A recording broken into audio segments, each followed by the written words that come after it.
Puji Tuhan saudara, kita bersyukur ya saudara, tidak terasa saudara 46 menit kita memuji menyembah Tuhan ya saudara. Kita terus melatih ya, selalu ada di hadirat Tuhan. Dan doa pagi ini, biar ini menjadi kesukaan kita.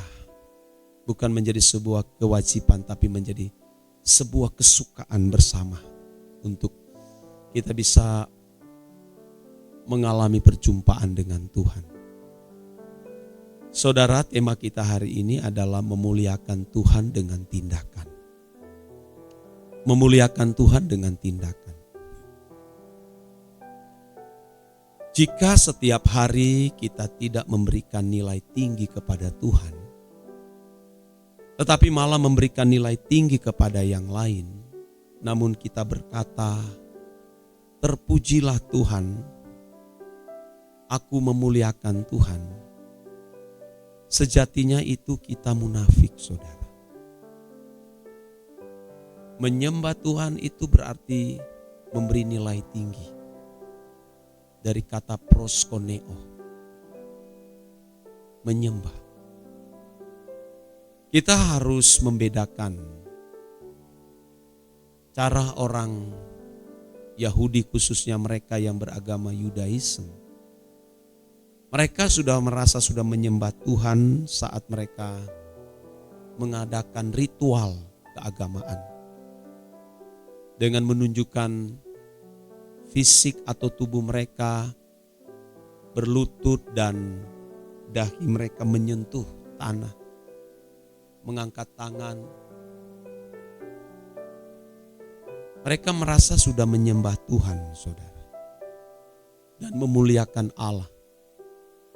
Itu orang Yahudi, khususnya mereka yang beragama Yudaisme.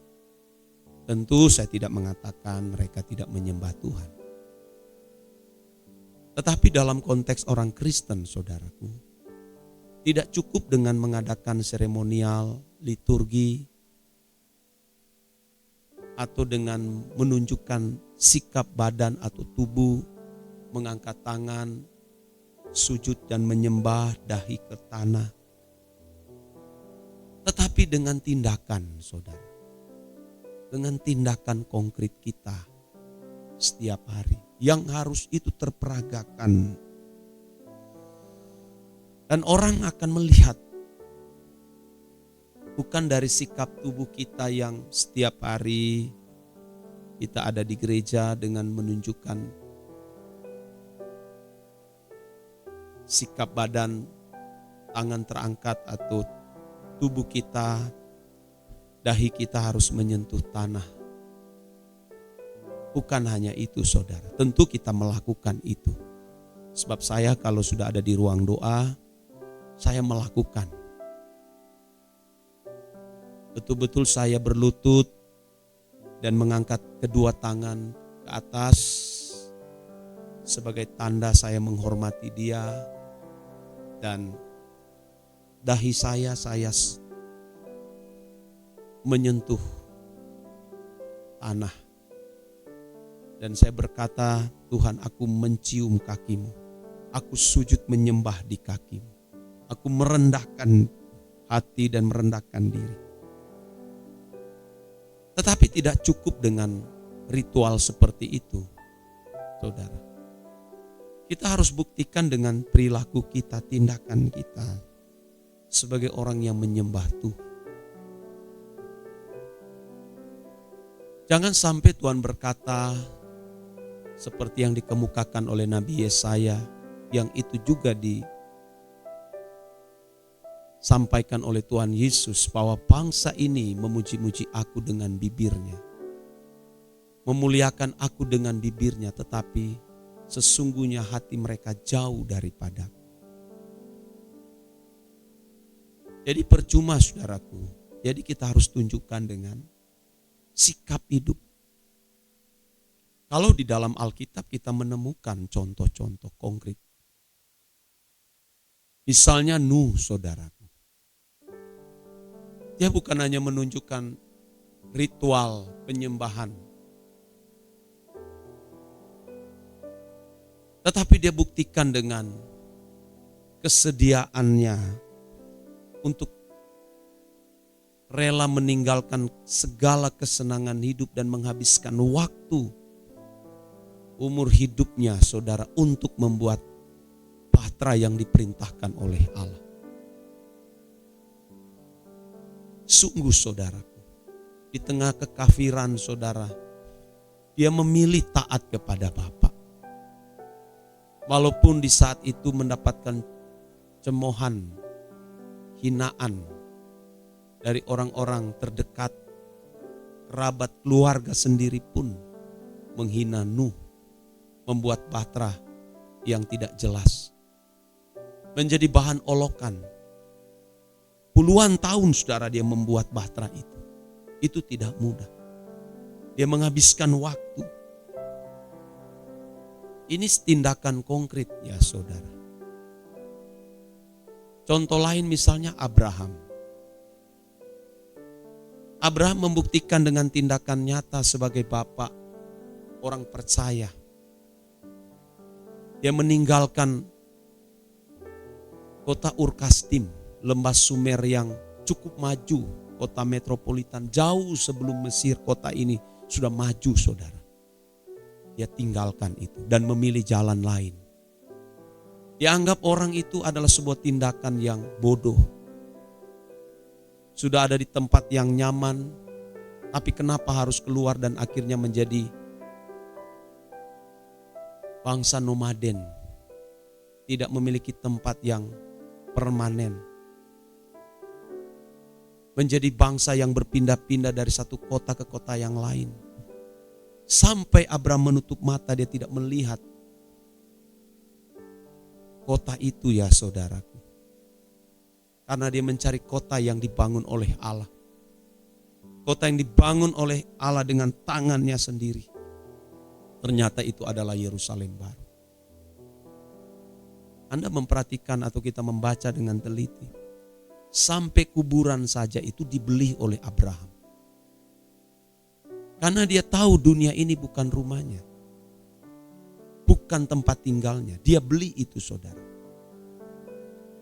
Dia tidak berhak menikmati dari dunia ini.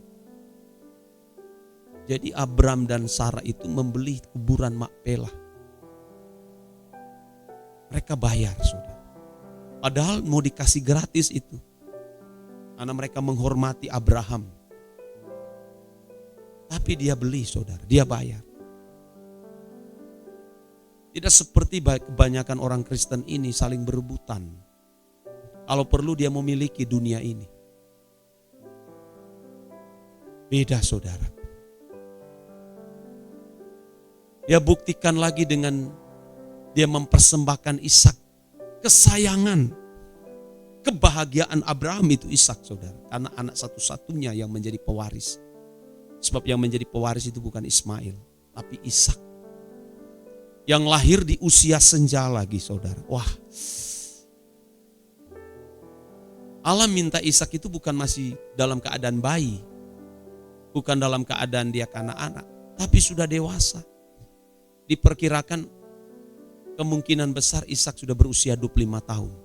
Atau di atas. Bukan anak-anak. Jadi itu menjadi kebahagiaan Abraham. Tapi Tuhan minta persembahkan dia. Bawa dia di atas gunung Moria. Sembelih dia di atas. Persembahkan dia kepadaku. Wah saudara, itu tidak mudah. Tidak mudah saudara. Mobil kita yang kita beli saja tergores di perjalanan. Tergores karena disambar entah motor. Kita berkelahi, kita ribut, kita tuntut. Wajah kita terus berubah. Kalau perlu kita bawa ke pengadilan. Itu baru soal barang. Apalagi saudaraku menyangkut anak kesayangan. Wah ini memang tidak mudah. Kadang kita bisa sampai frustasi ya. Kenapa ya? Oh ikut Tuhan begini ya. Tetapi itu yang dikehendaki Allah. Harus benar-benar sampai tingkat kehilangan nyawa. Sampai tidak memiliki kesenangan apapun. Demi menyukakan dia saudara. Dan memang kita tidak berhak menyenangkan diri sendiri karena kita milik Dia. Kamu telah dibeli dengan harga yang lunas dibayar. Jadi tidak ada lagi yang kita berhak untuk kita miliki. Jam, waktu, tenaga, semua potensi dalam hidup kita itu milik Dia. Dan kita lakukan untuk memuliakan Dia. Kapan saja Dia minta, kita tidak boleh menunda. Maka saya sedih saudaraku, mengajak orang ayo ambil keputusan bertobat. Menunda, dia pikir dia berhak atas dirinya sendiri. Sampai mati orang itu tidak akan bertobat. Dia mempermainkan Tuhan itu. Ayo ambil keputusan bertobat dan serahkan hidupmu kepada Tuhan. Banyak penundaan saudara. Dia pikir Tuhan itu kacung. Jangan saudara main-main dengan Tuhan. Mengikut Tuhan tidak boleh ditunda sama sekali saudara. Ya. Ada banyak contoh, misalnya Maria, dia menyerahkan hidupnya. Dia rela kehilangan masa depan demi penundukan dia kepada Bapa. Kehilangan kesenangan hidup, masa pacaran habis, masa depan habis. Tapi demi menyenangkan hati Bapa, saudara. Dan oleh sebab itu saudara kasih dalam Tuhan, ayo kita terus berjuang. Dengan kita melakukan ini, kita mengembangkan kapasitas kita untuk menjadi alat di tangan Tuhan. Kiranya ini menjadi pesan bagi kita sekalian. Amin.